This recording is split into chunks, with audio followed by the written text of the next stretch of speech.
اصیلیم ز کسبیم نداریم، جز خاک وطن میل سروسیم نداریم. ما مردی اصیلیم ز کسبیم نداریم، جز خاک وطن میل سروسیم نداریم. افسر جان بازی وطن ملت و کشور، با خیر سری طاعت و تعظیم نداریم. افسر جان بازی وطن ملت و کشور، با خیر سری طاعت و تعظیم نداریم. کشور همه یک مرز و بروبوم و فضایش، توأم به وطن ثروتی تقسیم نداریم. ما سر ز گریبان بی‌قراریم به خدمت، به امر وطن مقصد و تصمیم نداریم.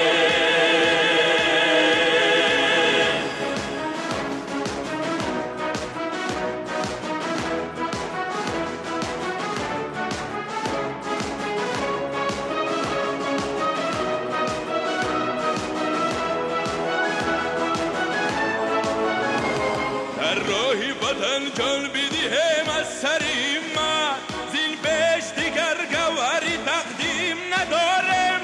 از بحری وطن خورده چو سوگندی صداقت، هرگز زیاده حاجتی تعلیم نداریم.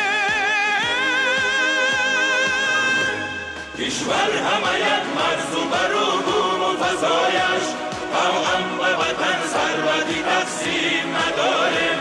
ما سر ز گریبان بی‌قراریم به خدمت، به امر وطن مقصد و تصمیم نداریم.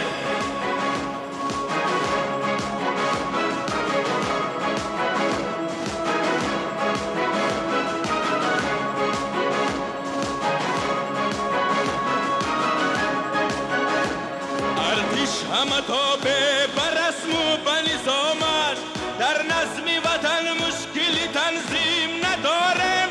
ترخم ننماییم به هر خصم نهانی، در حفظ وطن ما سر تسلیم نداریم. کشور همه یک مرز و بروبوم و فضایش، توأم به وطن ثروتی تقسیم نداریم.